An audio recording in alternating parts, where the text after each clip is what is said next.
Hey, you, I want to talk to you about Kundalini energy. And I had to look it up. I was like, what is this again? I forget what this is. And it's when it's coiled serpent, and it's when the energy moves up from the tailbone, right? From the first chakra, traditional first chakra within the body at the base of the spine, all the way up through the 7 chakras in the physical body, up. And can bring on spiritual enlightenment or a spiritual awakening, stuff like this. I have not had that happen in this incarnation, but I'm pretty sure I've had it in other incarnations. And here's the other piece. Some people might use that and run the energy, whether they're taking different classes or whatever, to have it happen, not spontaneously, but directionally, like intentionally, this is going to happen. And it's the same with tantric energy. Like, how can I move this energy in my body? Listen, from a very young age, I was moving energy in my body. As a child, I would lie in bed going, okay, I'm going to move this energy. And it was wild, right? But I'm very certain that it was from other incarnations of actually doing it and learning it, and then just became a skill that I brought into this lifetime.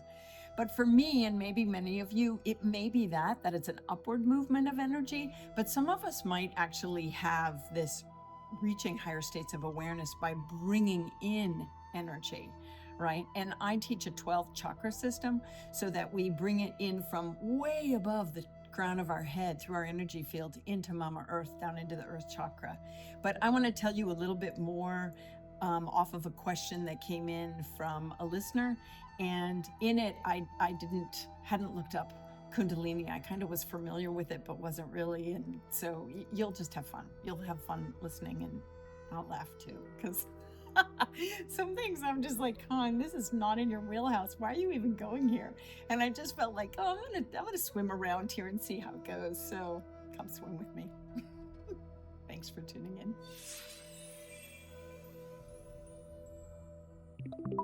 Hello, and welcome to the Constance Messmer podcast. Thank you so much for tuning in.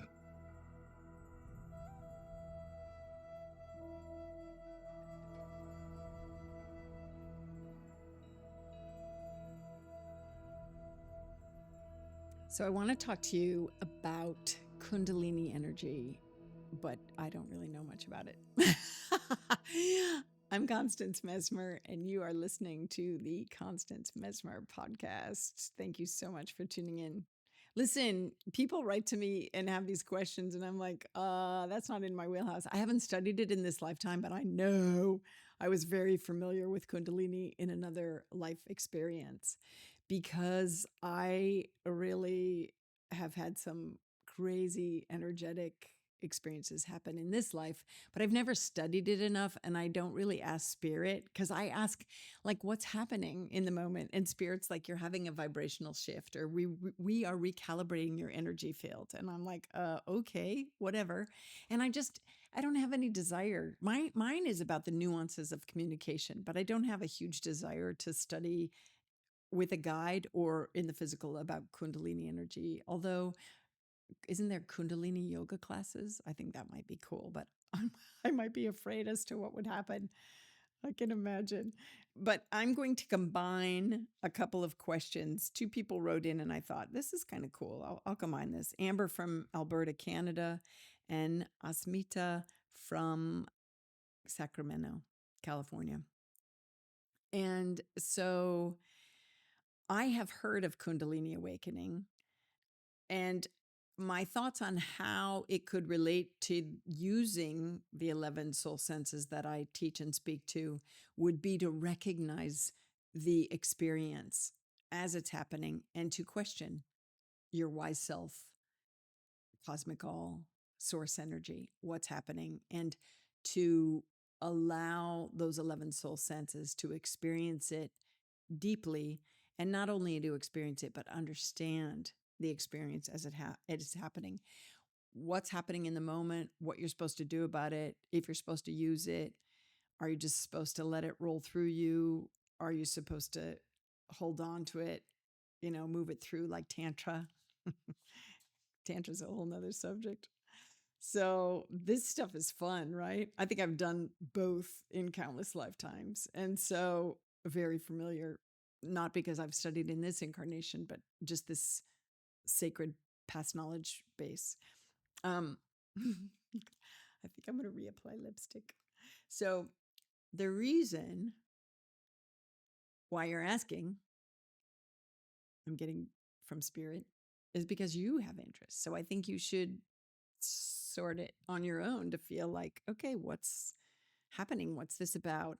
I think the soul senses are a great way to kind of translate the material as it's occurring and to understand it on deeper levels, or even look to lives or relationships that you're in now as to what is happening and what you can do with it. And by that, I also mean that I'm getting that it's not just relationship with people, it's also relationship with places, or relationship to thought, or relationship to your own experience in this incarnation, and a greater understanding to how you show up in your world. I think that there are definitely times in our life. This is like pure coming for you, California girl. This is definitely coming towards you in life at various times. So what I'm getting is that some of you have a Kundalini awakening, maybe because of a hormonal shift in your body, but also too, sometimes there's these other incarnations that we've studied and worked and learned, and we've navigated those experiences, and that the age that we were in those other incarnations and the age that we are now aligns, and we get the wake up. We get the wake up because we did the work before, and we said, I'm going to take this with me wherever I go, any lifetime. And so that's what's happening again too. I think that this might not be for all of you, but it is for some of you because it's coming in like, okay. So there is Amber writing in from Alberta, Canada, and I'm going to tell you about a couple of experiences. So you've had experiences where you wake up or you're meditating and you can feel this buffering around your body. It's so strong, especially around your head. And you've had it happen when you've gotten an attunement for Kundalini Reiki. Oh, I should take that. Will you become a master and I can come to Alberta, Canada and take it from you? That would be so cool. I didn't even know there's such thing as Kundalini Reiki. Of course. How cool. I studied with, never mind. Yeah, John Harvey Gray. So, wow, Kundalini Reiki, where'd that come from? Okay. And this other woman in England I studied with. So I'm very keen on studying more Reiki stuff. And who doesn't love an attunement, right? So for those of you that don't know, an attunement, it opens up the channels of your energy and physical space and chakras to channel through Reiki healing light. And it also, we can all channel healing energy. It's just who we are, but these are specific strands of light. So Kundalini Reiki, whoa. Once I anchor this energy into the world around me, it disappears. You said disappears. It doesn't disappear. Do you have any insight in what this might be? Thank you. Wow. Amber, cool. Um, so I'm going to say my experience, and I'm also, while I'm telling you my experience, Spirit is going to tell me some things too. This is how I feel time while I'm talking to them also. So yes, they're already starting in. So when we have experiences in our life where we're bringing in more of our higher consciousness and more of the energetic expression or frequency that we're meant to function from, because a lot of our energy is actually not just encapsulated within the physical body, it's also outside of ourself. And so the soul impressions also that you're bringing in from other incarnations, and also these frequencies that you've aligned with, Amber, both from the Kundalini Reiki experience, but also your intention setting. You do a lot of like meditation-y kind of stuff where you're like, I hear your thoughts. So you do a lot of like, I like that. I know what you're doing. So, do you know what I'm saying? Okay. And so this whole pool of wisdom, or this whole higher consciousness or a vibration of shifting your energy pulls up at the crown, and then you grounding it in through your body, which is definitely where it needs to happen, is it shifts your vibration differently. So your energetic blueprint has automatically changed in those moments, people, when that happens. And then I love that you ground it into Mama Earth. First of all, she could use all the help she can get, right? But it also goes out across the planet in ways that are needed. Listen, you are this, Amber, incredible energy master and um, energy like delegator, shifter. Do you ever, sorry, everybody, I'm going into a read, but you know what? This is not just for Amber. Other people are going to relate to this. You can drive energy out your hands and out your whole being. So a real light worker in the way of moving light frequency throughout the planet. So your prayers matter, your directional thought matters, your behind the scenes things that you do. Um, in directing light, sending light, that has a huge difference on the planet. Chills. So you do it for greater purpose, politically, spiritually, environmentally, humanitarian wise. I know what you're up to too. And if you cannot resonate with this, oh, I just want to say, when you send those good thoughts or have those listen, whenever you're distracted by the news or hear something, don't go into disparaging thoughts. Send it light and love and frequency of higher vibration, because that's when you heal at a distance. You send it with intention. You like, wah, wah, wah, your energy goes directional right out to those spaces. So yes, multiple experiences, you feel a buffering around your body, you feel that energy, pull it in. It's always safe. You can always ask, is this for my highest good? What am I supposed to do with this? I feel this. I integrate. That's what I keep hearing for you. And so what that will do is that does a lot of things. It shifts your vibration of who you are, but it also could shift your vibration of and what you came to do. Listen, I know a lot of people that are having this spiritual awakening or shifting vibration just so that they can be, different on the planet, but also maybe because so then they can be part of the vibrational shift that's meant to occur now on the planet. And also it could be that you're meant to change your line of work, your career, your lifestyle, whatever, because sometimes when we get these big energetic shifts, one of the ways we hold off or block them or whatever is we turn to, I'm not talking necessarily to you specifically, but some people turn to like, no, I'm going to numb it with whatever, whatever the favorite numbing is, right? So don't numb. Don't numb. I don't think you do numb, but don't deny or numb. I think that you're more awaking. You're more awake than that. And so that's good. Numbing is because we're afraid, right? We're afraid of our power and afraid of our potential. And I wonder, can you still hear me when I go over here? Does this work? So we get a little dodgy with our power. Like I kind of want it, but I don't want it as much as I think I do. And so I'm just going to deny or pretend or run and hide. And sometimes this is one of the ways we run and hide. So moving clothes. And so one of the ways we hide is by not showing up all the way. So Amber, I hope that's not you. I don't think that's you, but I do want to tell you that you show up in ways that you might not know. That your thoughts and your direction of thoughts and energy and love and prayers and healing, it works. It's totally, I totally see the arc of light going out. So any of you that feel called or compelled when you see an upsetting thing on the news or whatever, you send light and prayers, send the highest frequency. Don't go that, go.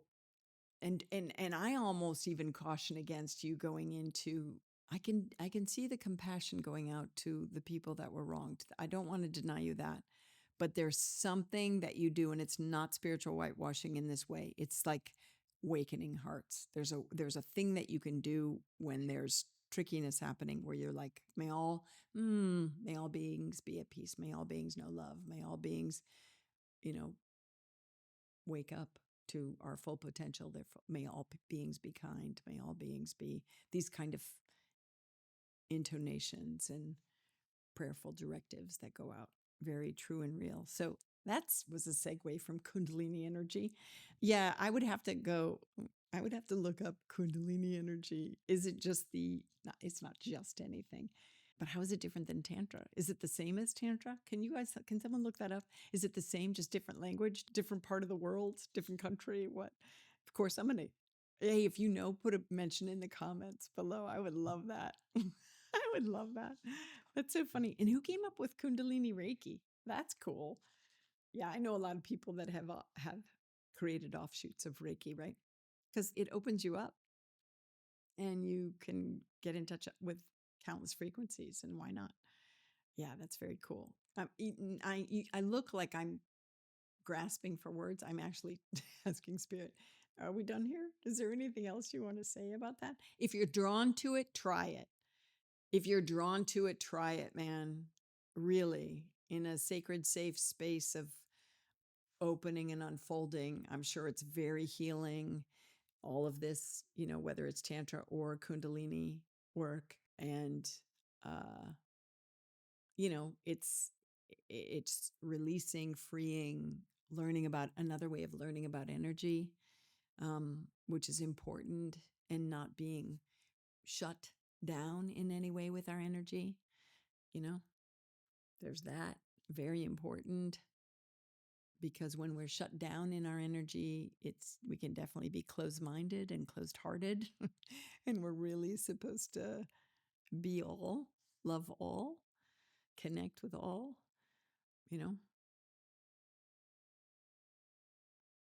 opening our hearts and minds. My book, Soul Yoga, Using Your 12 Chakras as a Map to Reaching Your Highest Potential, is all about coming into union with your true self. Because you see, your chakras aren't just energy centers. They're where your experiences live, your wisdom, your soul's memory. In this book, I walk you through the 12 chakras so you can remember who you are. This could be your most important journey yet. To get your copy, visit my shop at constancemessmer.com.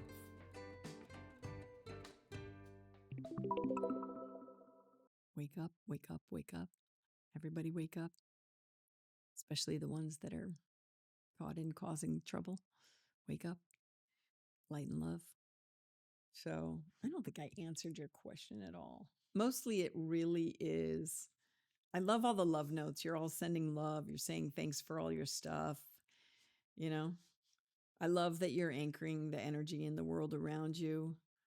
You ask in the final question, Amber, do you have any insight into what this might be? I think part of it is your higher consciousness incorporating into your physical body. Absolutely. I think that you've had countless lifetimes as seer, healer, helper, and wise soul. And different kinds of wise soul, not just someone that offered information, but a learned soul. And so I think that you are incorporating a lot of these as downloads. And so I think people, if this resonates with you and you think, how did I even know that? Or how did I even, sometimes you are the people that want to study every single thing because it's of interest, because you're like, oh my God. And probably because you have studied it in other incarnations before and you're really skilled. Try your hand at something. Try your hand at something. You never know. You never know how good you are at something until you try. And so I think that some of this is definitely, I think it's full potential coming in. I think it's shifting your awareness and your energy so that you can be more grounded as a spiritual being on the planet, but consciously so, Amber. And Asmita, I wish I could get phonetic on this. Asmita in Sacramento, California. I think I'd be interested in hearing your thoughts on Kundalini awakening and how it relates to the 11 soul senses. I think it's a lot of, I think that when people have a Kundalini awakening and in that more of their energy field is in their body, I do think that they're more susceptible, is that the word, to having a relationship with their 11 soul senses. So yeah, I mean, I think that's why it would be really good. I think I've told you before, when I have these energy builds up here, or when I feel like, God, I've got to lay down, when I lay down flat, that's listening to the 11 soul senses. When I'm like, I got to lay down, and I lay down flat and I feel the energy run through me, then I'm more awake and aware. It doesn't mean life is easy. Can I tell you one story? I know I've like gone on and on. Shut up, Constance, shut up. No, I'm going to tell you this story. And then I'm going to put in the corner a picture of me standing in front of this Buddha. So, 37 years ago. No, 27. I don't know, 27 years ago. Yeah, something like that. I was in Kansas City with a friend and I went into the Nelson Atkins Museum, or is it Atkins Nelson? Museum of Art. And I walked in and he was talking to go look at whatever. And I was like, I can't do this. I was like maybe 23 or something, or 22, 1, whatever. I was like pulled by the throat, right? How weird, but maybe it was the throat chakra, but I was pulled literally through the museum. And I was like, I can't stop. I got to keep going. Something's pulling me. And I walked through this corridor into this big, huge private cubby. And I turned. And the second I turned, I saw this giant Buddha statue, floor to ceiling. I thought it was floor to ceiling. And I immediately felt energy. I was like, whoa, what is happening? Now, when I asked what is happening, I didn't hear a word as to what was happening. I was just caught up in the energy. I was like, what the hell? Anyway, and I saw his hands um, and the mudra he was holding, right? And I was like, oh, I've gone into that mudra spontaneously. Can you see? Well, let's see if I can do this. Like this one. Spontaneously for a lot of my life. And I was like, what is that? And then I saw him in that hand mudra and I was like, who is this? And he was one of the three main Buddhas. So it was powerful. So fast forward, is it July 2025. My family's in Kansas City for a wedding. And I'm like, hey, kids, honey, let's go to the Nelson Atkins Museum, whatever. And I said, whatever we see, I just got to go see this Buddha. And I was like, I wonder if it's going to be here. And I went in and I did not feel the familiar pull, but I was like, I got to go to the Chinese section, this section. But I think it's actually Japanese Buddha. The Buddha's Japanese Buddha. And I went through and I knew it was beyond these doors. Now, my husband had gone ahead and he's looking and he's like, it's here, it's here. And I'm like, oh, I'm coming, don't you worry. And I go in and I barely get through the double doors because it's in its own alcove. And it was not a pull at my throat. It was like, I was like, my whole body pitched back. And I was like, whoa, do you feel that energy? And I was so locked in to the energy of this space pouring off this Buddha. And I was just like, whoa, can you feel that? Can you feel that? Now, my husband didn't say a word. Now I start hearing people behind me walking through, looking at the Buddha, looking at me. And I'm just like, I can't do this. I can't do this. I was like, coming back to reality. I was like, I can't be who's the freak in front of the Buddha? I was just like, oh my God, this is so intense. And so I came back to reality and I was like, whoa. So I just walked up, gazed into his eyes, and thought, God, if I had 5 hours in a chair, I would just sit here or sit on the floor and hang out with you. I was like, what's your story? What are you doing to me, dude? And I just did not get a word back, not a word back. And it was just, I knew though, because I'm just going, oh, thanks. Now I'm getting the word. The word is transference. I'm getting the word now, transference. So there was a transference of energy for whatever. God only knows, right? And I did not want to leave him. I really wanted those 5 hours to meditate, but the family was going on. Had to get going. So we checked out the other sites. It was fascinating to me that the two boys were into the Chinese culture. And I was like, wow. And the one son has always wanted to go to China with my husband, walking on the wall and everything else. And I'm like, I want to go to Tibet. So anyway, so we go through the rest of the museum and we leave and I forget about it, right? I forget about it. My daughter's taking all these pictures. And so I have a lot of pictures of me standing in front of the Buddha and I let it go. And then I get into bed that night and I lay flat. And for me, gang, and maybe you're the same, there is something about laying flat. Now my body's relaxed. There's no bends, no sitting, no lines. My mind is not engaged anywhere else. On when we were out to eat, fabulous food, Kansas City, I was eyes closed, laying down. My husband's in the shower, and I'm there in the hotel room, and my whole body convulses. Like my heart chakra came up and out so much. I'm sure there was like a foot beneath me in the top of the bed. And I was just like, what? Didn't think anything of it, relaxed again, and it happened again. And I was like, whoa. And I was like, what is going on? And it was obvious releases, because I know a release when I've had this happen throughout my life. And it was like a darshan. It was like I had gotten this energy transference from this Buddha, either, wow, my hand's hot, whether from the Buddha himself or from the energy of the, no, I'm like, it's the energy of the statue and all the people, because it's thousands of years old, and it's all the people that, did lifetimes before. And Spirit's saying right now, Constance, you were one of those people that did a lifetime of a devotion to this particular Buddha. And so, yeah, this is you reaping the rewards of that whole life of prayer, that at the end of that life, you would be awake in that incarnation. And now we're waking you up now because this is what you did. And it really resonated with me. And the story right now, as I'm delivering it to you, as I'm getting it, it resonates with me because I've been raised Catholic, but drawn to Buddhism among many religions, because I think I've been a seeker in everyone. But it was really this experience of just going with whatever happens. And as someone that really senses with my body and works as an empath, and I think we're all empaths. I think we're all sensitive and capable of sensing our energy and fields.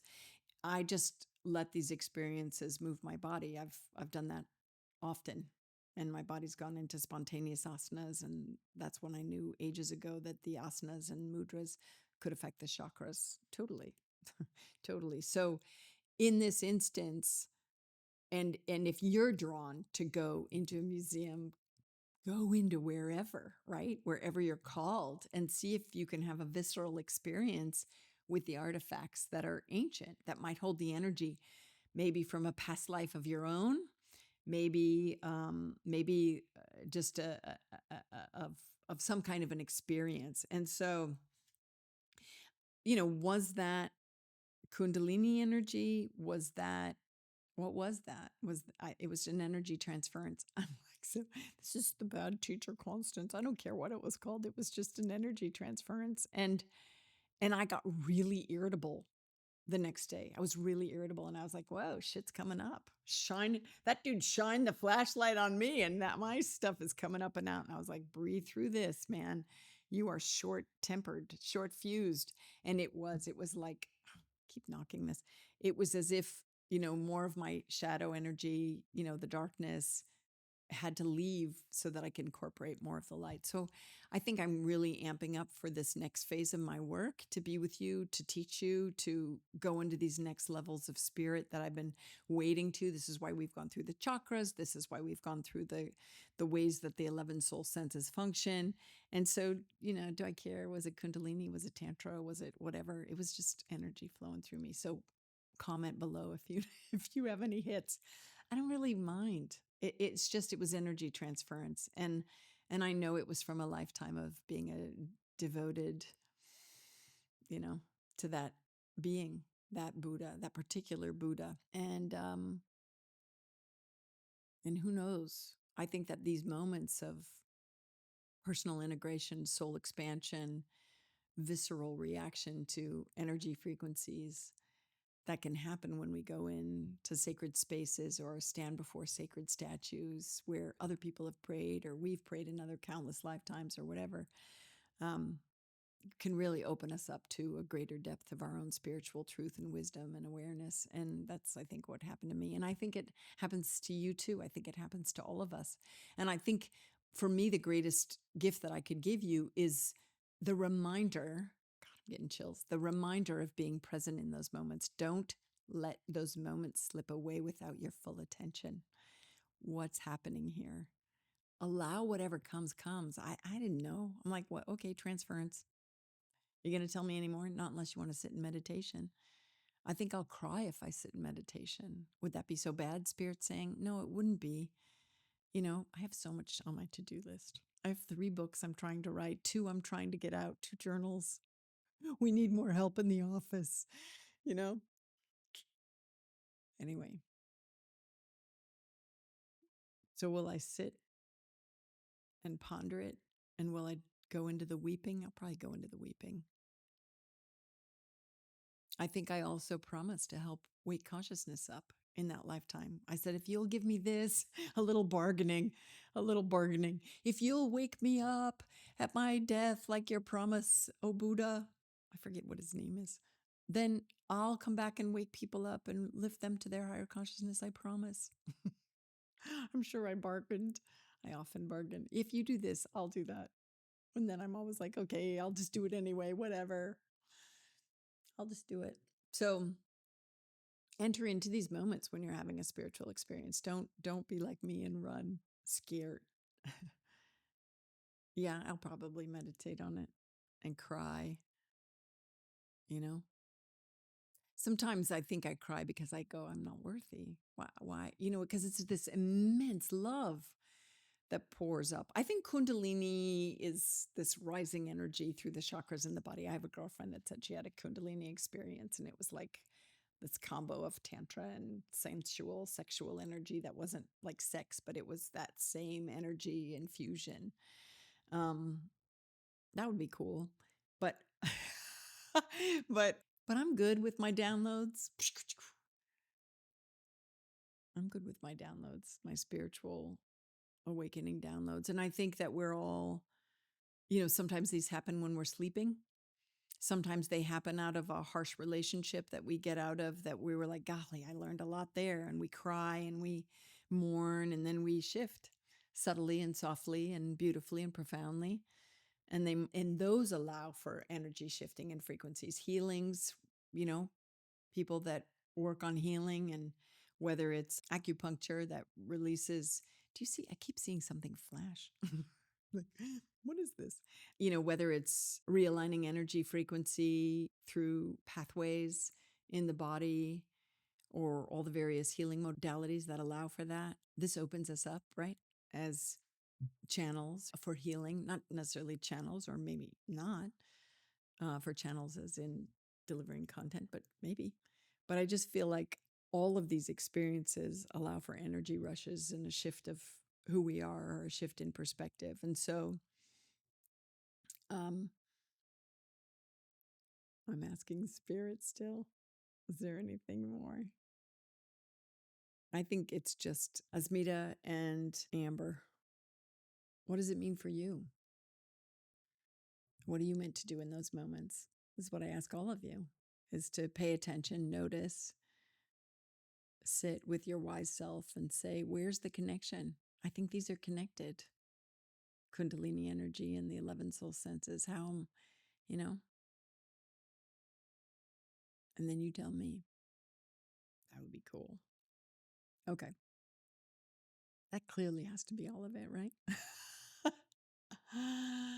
All right. Cool. Yeah, I think that's it. Yeah. I think, are they necessary to bring us to higher frequencies, or bring us to better understanding of our 11 soul senses? Do I think they're necessary? Do I think you need to feel them as a visceral reaction? I think you might, and you don't even realize you have. I think you maybe haven't been witness to them, but you've had them happen. Um, maybe you have. I don't know. Are they the only way that we can incorporate our higher sense of self, or shift our energetic blueprint? No, I don't think so. Are you sure? No. Yes. I mean, they're saying yes.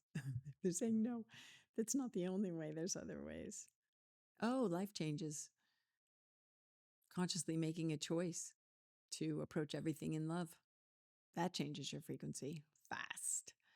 Consciously choosing to be witness to your spiritual surroundings and your 11 soul senses, that raises your consciousness. You can change your life at any moment, really. You have the power to do that. So I wish I had an angel card to pull. Expectancy. Expectancy. It's the angel with the gift. So expect something fun to happen and it will. Well, I didn't expect that with that Buddha. It's wild. It's wild. Okay. Yak, yak, yak. All right, I'm going to go. Until next time. Thanks for tuning in.